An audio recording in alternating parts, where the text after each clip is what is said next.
Good morning. Thanks for being here. We had a train strike last year, which made the first year back from the pandemic a little bit challenging. But there's a lot more here this year, so great to see you all. A pleasure. You know, I used to do 15, 20 conferences a year, and now I don't do as many, so it's even more exciting to be on the stage and to see you all today. I have worked in this industry a very long time now. It's wonderful to be introduced by Madi and to go after Lisa, because I've known both of these women for 20 plus years. And they have both been great inspirations to me and have had big influence on me, both of them. So it's a real pleasure to follow them as well.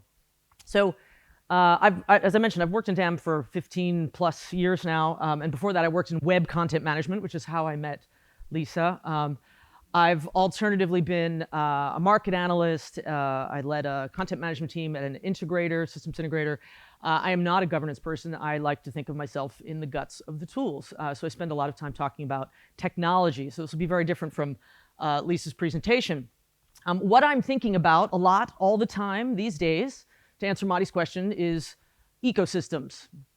It is not so much about DAM anymore, believe it or not, even though here we are at a DAM conference. I spend very little time actually talking about DAM anymore because there are bigger things going on.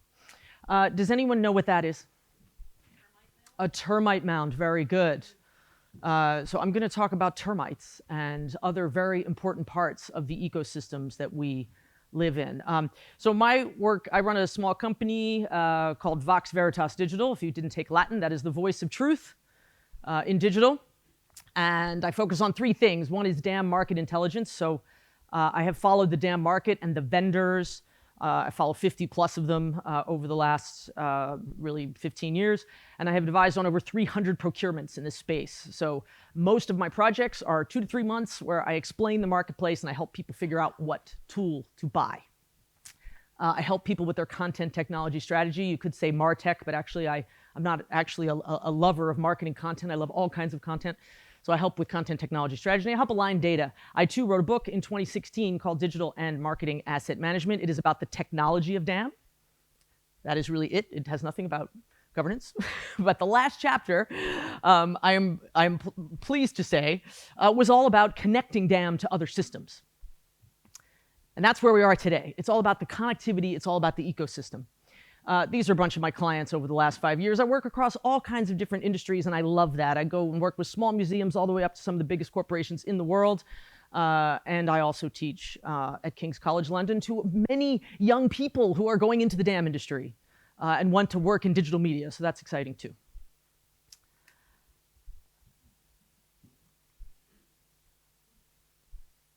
This is not the elephant in the room. This is the Masai Mara. It was the last trip I took before the lockdowns in 2020. I went down and just spent 5 days looking at nature. I imagine many of you have been on safari before. Safari, if you didn't know, in Swahili, it actually means journey. So we're all going through journeys. We go through journeys of our career. We go through journeys of life. We go through journeys of relationships. And our assets go through journeys as well. I agree with Lisa that actually not much has changed. The technologies have evolved, things have evolved, but really things haven't changed too much. I love elephants. Elephants are my favorite animal. I think the trunk of the elephant is one of the most remarkable things in nature because it is such a multifaceted tool. If you watch an elephant use his or her trunk, they do everything with it. They bathe themselves with it. They feed themselves with it. They feed their young with it. They break huge, strong pieces of wood apart with that trunk and their foot. Right? They do amazing things. Now, elephants live in this incredible ecosystem. And ecosystems are very interdependent. They're very codependent. Now, as I mentioned, Swahili journey, safari, right? It means journey. Now, one of the interesting things I found when I did this particular trip, and I'm fascinated by nature. I think when you live in London, as I have now for 7 years, you sort of, when you get away, you don't really need to go to another city because, in my opinion, you live in the best city in the world here, so you don't really need to go anywhere else in terms of city. You want to be out in nature, and so that's what I do. And what I found most interesting was that I found that every single plant, animal, everything that lives in this ecosystem is somehow interdependent, somehow codependent. They need each other in various ways. And that's the way our dam systems are now. They can't live in a silo. They can't live by themselves. They're completely interdependent on all the other organizational things that we build, that we need to do our jobs, and that our companies need in order to accomplish what we want them to accomplish. So here's the Masai Mara ecosystem. I became so fascinated with how these different parts of the ecosystem works together that I did a whole bunch of reading about it. And interestingly, of course, there's predators. I think Lisa talked a bit about predators as well, some of them in the organization that exist because they're trying to take things over and they're being contrary. But there's also very, very small creatures that thrive, and that really fascinated me as well. So this is a kingfisher. We think about how they can thrive in the presence of these giant daily threats, right? These giant lions and massive animals, and yet these tiny little creatures, they manage to do really, really well. They're also interconnected. It's incredible that Lisa mentioned Bletchley Park, because I'm going to mention Bletchley Park too. We didn't even plan it. So I actually went to Bletchley Park last week. Did you see the Gordon Welton exhibit? I did not, no. But I went with my brother who was visiting. My brother's a computer scientist, and he's a professor. And he worships Alan Turing, and he said, let's go to Bletchley Park and have a brother-sister bonding day. And so we went to Bletchley Park, and I was actually ashamed that I lived in this country for 7 years and I had not been to Bletchley Park yet. So it was wonderful. Everyone should go. It is amazing. You cannot possibly not be fascinated with it. This was one of the pictures I took while I was there. This is the Wood Wide Web. And I know it looks like an entity model, or it looks like all these data maps that we see. It is actually an ecosystem of trees. And it is arborists and different people who work in the forests, and they plotted how trees are actually interdependent on one another as well. And that tree in the top right corner with the arrow, that's the oldest tree in this ecosystem, and it is connected to 27 other trees. And when trees need something, they actually share resources under the ground. So the whole root network is so interconnected that these trees, they work together, they thrive together. They're an incredible ecosystem. I love trees. I have a lot of pictures of me hugging trees over the years. I have pictures of me hugging Joshua trees and redwoods. Obviously, it's very hard to get your arms around a whole redwood, but I loved this. I loved this because it made me realize, thinking about the Masai Mara ecosystem, thinking about the beautiful woods we have in this country and throughout the world, how incredibly interdependent nature is, all the ecosystems. We are interdependent too in our organizations. We need to build better ecosystems. I told you I was a technologist, so here's the stack. Here's our ecosystem. It's not as beautiful as the tree one, I guess, but is Tom Sloan here? Tom Sloan, where are you? There he is. I created this slide with Tom Sloan from ICP and a few other very smart people there within the organization. We were thinking about big enterprise companies, big brands. Where does DAM fit in? This is the number one question we get. So believe it or not, DAM, let's see if my laser works. Look at that, laser works. DAM is at the heart of an ecosystem, of a very important ecosystem that takes all of our content through the organization and takes it out to our customers, to our users, to those of us who are consumers of information. This is where DAM fits in. And this illustration, to be fair, has evolved a lot. I think we first created it about 3 years ago, maybe. We have 5, maybe even longer. And we adapt it for various types of industries. I do radically simplified models for smaller organizations, and this is probably the most complex version of it. But just to give you a quick look through, how does this ecosystem work? Well, we have a lot of source systems. We have creative people making creative things. We have people creating products in PLM systems or product lifecycles. We have lots of resources in ERP systems and budgets and finances, and we have all kinds of agencies that we collaborate with, all these places where our assets are coming from. That's what's in the blue, is all the content. Okay? And generally today, dams, they're not all that useful if they're by themselves. They have limited utility. Yes, they're still useful, but they need to be connected to upstream data, and then they need to be brought together in a way that allows us to collaborate. They need tools around them that allow us to give our inputs, reflect, be in different places, and talk to each other about what we're doing. They need to be associated with rights and clearances.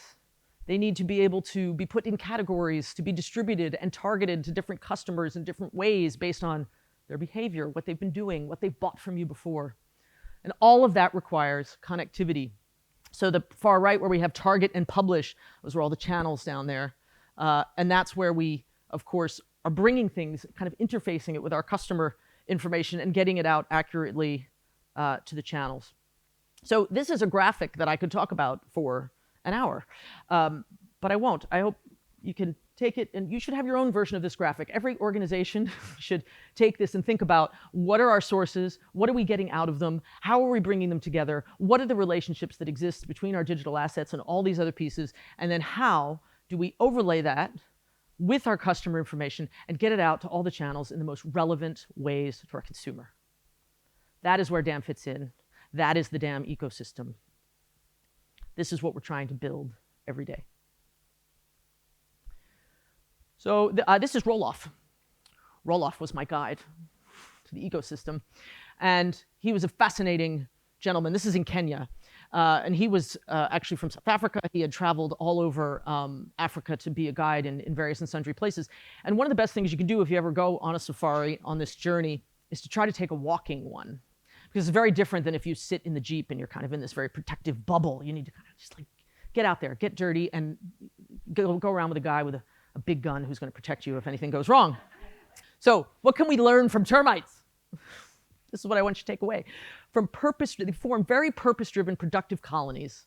That's why we need this collaboration. That's why we need governance. That's why we need purpose-built teams. We need brand teams. We need metadata teams. We need librarians. We need these purpose-driven, productive colonies. They divide work among groups with different skills, which is also extremely useful.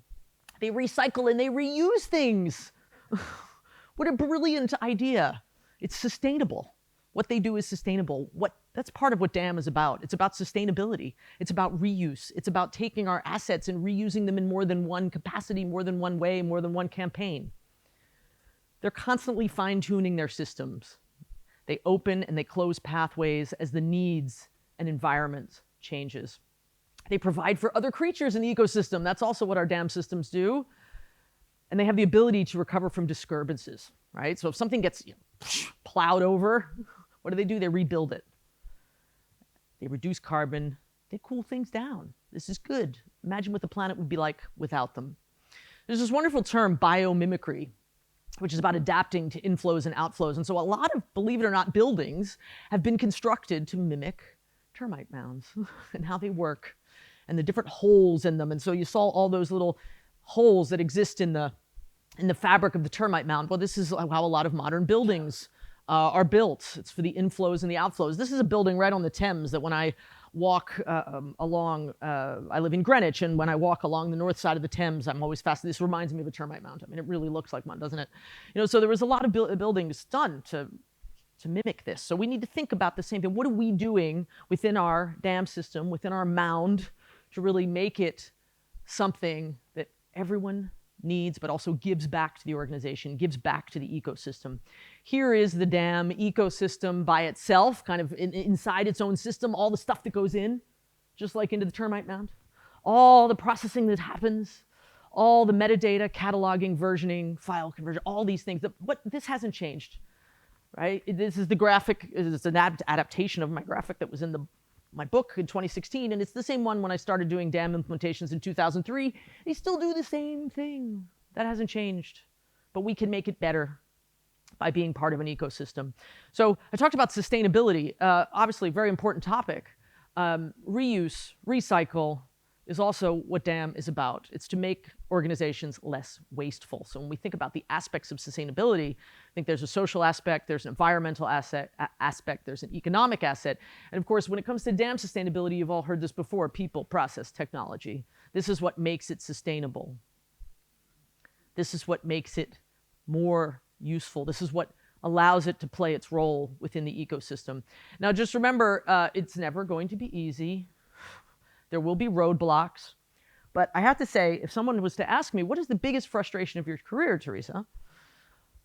I am a technologist. I help people understand technology, but that's not what solves the problem. If you think technology is going to solve your problems, then you understand neither the technology nor the problems.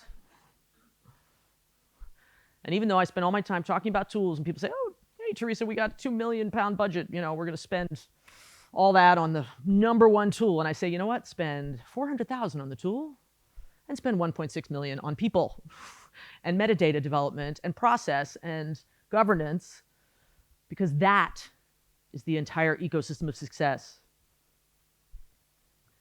Connectors, they're not always ideal. So a lot of vendors, they sell things out of the box. They say, you can buy this connector. It's only another 50,000 pounds a year. You can then very easily connect this tool to that one. But you know who connects tools is you. You also have to make sure your metadata is aligned. It's great if you have a connector, but if the data actually isn't compatible, it's not going to work. If the processes aren't aligned, it's not going to work. You can't buy great ecosystems. You build them. You build them. It takes people. It takes termites. The data lake is a dangerous place. And that is still the biggest that's the elephant in the room, even though these are hippos. Hippos are actually the most dangerous creature. Don't forget. They don't look dangerous, but they are the most dangerous. Never get between a hippo and the water. And it's the same thing. The data is, I believe, probably still our biggest challenge. And that is where the 2 million should go. Not just, you still need to buy good software. I'm not saying you don't need to buy good software, but data cleanup, data alignment, making sure that we put these things in tandem, in sync. Let the termites do their job. Tempting though it may be, do not put your head in the sand. Don't bury your head. Keep that high-level strategic perspective and be the person. I'm the one of the people on Lisa's list that's bringing it together, trying to align people, making sure everybody is seeing the forest for the trees. Remember that Enterprise DAM is an ecosystem. It is not a purchase. I always laugh when vendors come in and say, oh, you can buy an Enterprise DAM. No, you can't. It's just like you can't buy an ecosystem. You have to build it. So what is Enterprise DAM actually? It is a strategy and it is a mindset. It happens to include good technology tools, but it is a strategy and a mindset. It has governance, with people making tough decisions at the top. There is a clear direction on the purpose of the DAM system. Victor, who's going to chair track this afternoon, he's going to talk about the what and the why of DAM. It is amazing how many people just say, well, we need a DAM. How do you know? Well, we just need a DAM. Okay, why? And what exactly are you trying to solve? And I would say that probably 30% of the organizations that come to me saying they need an upgrade or they need a DAM, it's actually not DAM that's going to solve their problem. It's something else.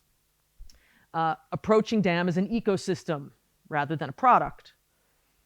Thinking of DAM not just as a destination, but as a service that enables the enterprise. So DAM as a service is the idea that it's not just a system that people go to get their assets. It's also a system that all the downstream systems that are all on the right-hand side of my ecosystem slide, they're also able to go to the DAM and get what they need.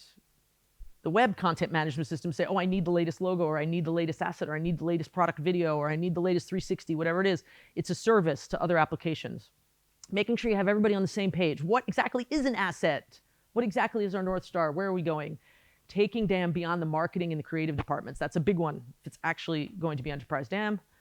And then well-aligned data across all of these other systems. The ecosystem, that is Enterprise DAM.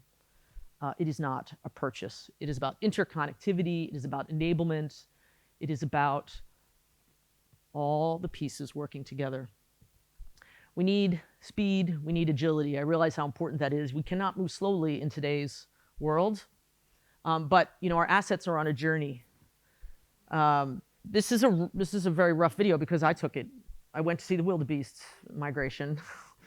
And definitely probably the most remarkable thing I've ever seen in nature, this and maybe the Northern Lights, I would say. But they never stop walking. They just walk and walk and walk and walk, and they're walking so far. And then the thing that really amazed me was that before they crossed the river, there's a very dangerous river between Tanzania and Kenya. And they gather in this big herd, and they start to make this noise, and they chatter, and the noise gets louder and louder and louder. And you realize what they're doing is they're psyching each other up. Because crossing the river actually involves a lot of crocodiles and scary things, deadly things. And of course, some of them are going to die. Some of them there's going to be death, and there's going to be pain, and they're going to be captured, and it's going to be hard to get across the river. But they all gather together on that one side of the river, and they psych each other up, and they strategize, and they collaborate, and then they go. And it's loud, and it's awesome, and it's spectacular. This is what we need to do every day. We need to get together when we're ready to cross the river, and we need to rally, and we need to psych each other up, and we need to get across the river, and we need to get through those alligators, and we really need to make it happen. Here's my guide to dam sustainability. Elements of sustainability are social, environmental, and economic. So build a productive and social dam environment. Separate and share work in encouraging ways. Foster a sense of belonging.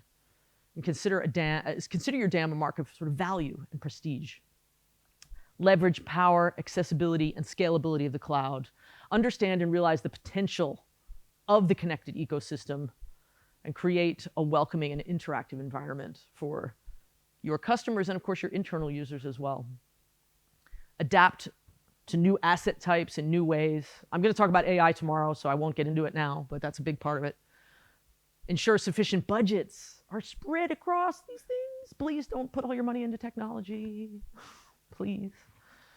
Agree to common metrics, refine your goals, tweak your financial allocations appropriately, and understand the monetary and brand equity value of your assets and the metadata goes with them. Brand equity is huge the better you manage your assets. And of course, you need to capitalize on DAM's potential if you're talking about mergers and acquisitions. When we think about companies growing and brands acquiring brands, how well you manage your assets is actually extremely important. There's huge value in that. So don't forget that either. So that's my guide for dam sustainability over the long haul. Oh, one more. Mitigate risk. That's always a good one. So that's what I had for today. If there's anything I learned about ecosystems in nature in my personal travels, but also as I've worked in digital technologies for 30 years, it is that everything is about the detail. And all the beauty is really in the detail. And there's a quote by Leonardo da Vinci who said, details make perfection. And it's true. The success, the sustainability of any ecosystem is really about these details. It's about what the small creatures are doing as well as the big creatures. It's about all that interconnectivity. Thank you.